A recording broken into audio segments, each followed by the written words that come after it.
Although you see no guns, tanks, or soldiers, you are still witnessing a revolution. At present, our country is moving out of the mechanical and into an electronic world, and you are witnessing this electronic revolution. You are rapidly approaching a time of decision. If you have decided to go to college, then go and let nothing stand in the way of your getting a degree. If you haven't, and if you are one who likes to work with his hands as well as his head, you would do well to consider the field of electronics. Why? Electronics is still in its infancy. For example, it was just a few years ago that the Russians put their first Sputnik into space and lit the fuse under us to go into a crash space program which, through electronic guidance systems, etc., will enable us to beat the Soviets in the race to land a man on the moon.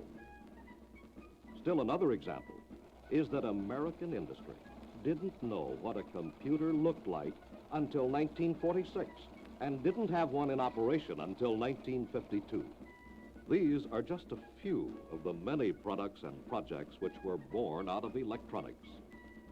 But just what is this big and complicated sounding word, electronics? Simply stated, it is nothing more than controlling a large amount of electricity with a smaller amount of electricity.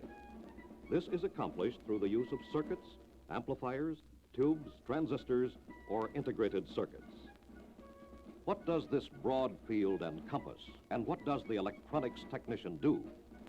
He works in the research, design, production, and maintenance of automation equipment, in television broadcasting and servicing, in radio, radar, and sonar, in computers, in industrial electronics, which includes everything from laser beams to tape recorders. He works in control towers, or aircraft, or ships, wherever communications equipment is used. He is an integral part of the space program, and it's only the beginning. This is electronics. Who are the companies in the electronics business? Admiral, American Airlines, AT&T, Bendix Aviation, Boeing Aircraft, Burroughs, Caterpillar, Chrysler, Collins Radio, Corning Glass, Delco, Douglas Aircraft, DuPont, Eastern Airlines, General Electric, General Telephone, Goodyear, Honeywell, IBM, Lockheed Aircraft, McDonnell, Magnavox, Monsanto, Motorola, NASA, National Cash Register, Philco, Phillips Petroleum, RCA, Remington Rand, Sylvania, Texas Instruments, the U.S. Atomic Energy Commission, the Naval Air Missile Test Center, Western Electric, Westinghouse, Zenith. It reads like the who's who of the blue-chip industrial world. However, this is only naming a very few of the companies who need and are attempting to hire thousands of trained electronics technicians each year. Attempting to hire? The electronic industry is experiencing critical growing pains. According to the U.S. Bureau of Labor, there is a shortage of 300,000 trained electronics technicians in the country today, and it's getting worse. For this deficit is growing at the rate of almost 70,000 per year. The key phrase is trained electronics technicians. Yet, all the electronic technical institutes throughout the United States are only graduating a total of 16,000 trained technicians each year. This is hardly enough to replace the technicians who have retired or died, much less biting into that 300,000-man deficit with its 70,000 per year increase.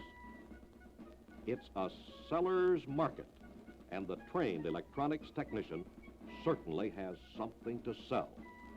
Here are just a few examples of what United Electronics Institute graduates have been paid to start. Olin C. Thompson, working for RCA in Indianapolis, received $139 a week in the beginning and was raised to $156 a week after 3 months. General Dynamics has offered UEI grads a starting wage of $144 a week, and this was topped by J.C. Bernard and Associates with an offer of $160 a week. With overtime, Graduate James Durbin earned $269 the very first week he worked for Collins Radio. And Edward Lee Smith beat that with a $314 week at RCA in Cambridge, Ohio. Can the untrained get a job? In this day and age, it is not difficult for an untrained person to get a job making $80 to $100 a week. If you would be happy making this the rest of your life and would have no fear that your job would eventually be abolished, then go to it. However, the odds are stacked against you. The future only belongs to those who prepare for it. The U.S. Bureau of Labor Statistics bears this out in cold, hard cash. According to the Bureau, the average trained technician or college graduate will make $180,000 more in a lifetime than the average high school graduate. You have already invested 12 years of your life in getting a formal education. For an additional 4 years of college or 2 years of technical training, you are adding $180,000 worth of bigger and better houses, cars, boats, etc. to your life's enjoyment. If you decide to pursue a career in electronics, you will find it big and challenging. But there is nothing complicated about it for a person who has been trained in this field. If you are interested in the type of school you would attend and the training you would receive in order to become an electronics technician, listen to the other side of this record.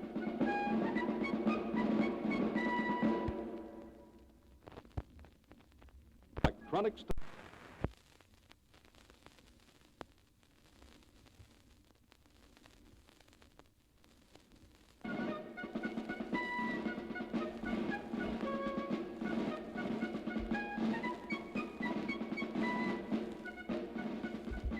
In the electronic revolution, successful men are not born, they are trained. According to Popular Electronics magazine, quote, "There's never been any room for the screwdriver and pliers mechanic in the electronics field. The half-trained or self-taught man is equally lost. There's only one way to enter or to advance yourself in the electronics industry. You must study a planned program under the direction of qualified instructors," unquote. The United Electronics Institute, or UEI, as it is known throughout industry, has been teaching all the known phases of electronics since 1946. It has grown to be one of the largest electronic technical institutes in the country, with schools located in Akron, Ohio, Des Moines, Iowa, and Louisville, Kentucky. United Electronics students come from all over the United States and many foreign countries, and almost all of the major companies dealing in electronics have UEI graduates on their payroll. The old axiom, "It's hard by the yard, but a cinch by the inch," applies to electronics and electronics training. Electronics sounds big and complicated, and it is, if you try to swallow it all at once. However, United Electronics courses are prepared in logical sequence and present only one basic principle or idea at a time. Residential students receive 1,900 hours of classroom instruction, practical training, and laboratory work, where they conduct over 300 electronic experiments. It is a learn-by-doing method, and each student is supplied with new tools, parts, and equipment, which become his personal property.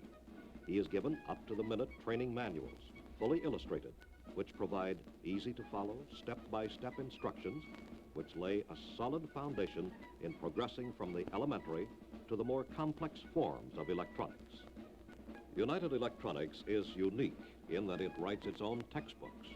All training material is revised periodically and reviewed by Dr. Alex Romanowitz, former head of the Electrical Engineering Department at the University of Kentucky, and UEI's faculty advisor and chief consultant. The student also has a complete staff of trained instructors to guide him and a consultation service department for special help on any problem. As a technical institute, United Electronics does not teach English, history, Latin, or any of the other liberal arts subjects. It does teach electronics and only electronics. Students attend class 4 hours a day for 95 weeks over a 2-year period. All students take the same course, and even if a student plans to enter only one branch of electronics, the entire training program must be completed in order to graduate. The reason for this is that later on, graduates might want to move from one line to another, say from computers to television broadcasting. If they had specialized, they would be stymied. Because these instructional procedures are geared for easy learning, no prior study or experience in electronics is necessary.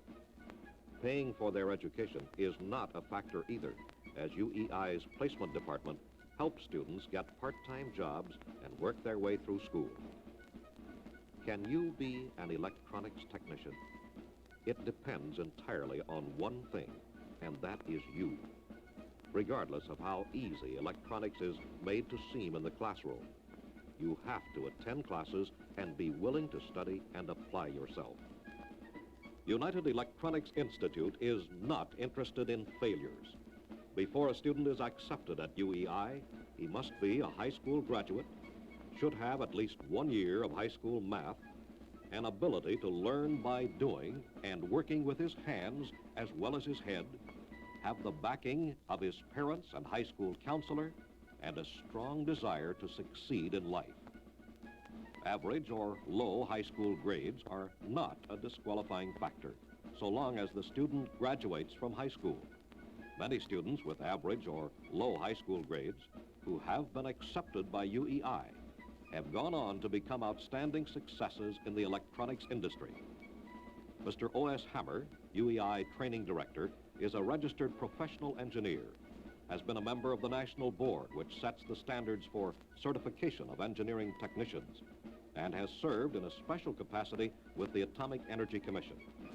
Mr. Hammer attributes the graduates' success to their motivation and determination and the fact that United Electronics is all business. Said Mr. Hammer, quote, "Our representatives who interview potential students let them know why they're going to be here and make sure that they really want to be a success in the electronics field. Consequently, we don't accept every student we interview," unquote. If you are accepted into UEI, you will receive your training in modern, fully equipped, air-conditioned classrooms. You will have an opportunity to participate in an intramural athletic program or on the institute teams which play intercollegiate schedules. You will attend school dances and other social events. However, all the emphasis is placed on the electronics training you receive. Let's face it, education and training are merely a means to an end, with the end result that you get a good job in the electronics field. United Electronics has a responsibility to both its students and to industry, to graduate men with a solid electronics foundation. As a result, UEI pre-graduates are sought by industry to such a degree that some companies have chartered planes and flown entire graduating classes to their company's location. Near the end of your training, the UEI's own placement department sets up job interviews for all students, and some men have received up to 20 job offers. Can you be an electronics technician? You can answer this question with a question. Do you have the desire and determination to do what it takes to become an electronics technician? When you answer this question in the affirmative, fill out and mail in the postcard found in the back of the booklet, United Electronics Institute, a profile, and a representative will contact you. If a UEI representative has talked to your high school group, he will contact you to set up an interview with you and your parents.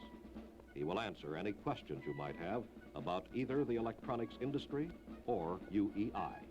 He will also discuss your qualifications, try to determine whether you are qualified for United Electronics Institute training and have the determination to make a place for yourself in the electronic revolution.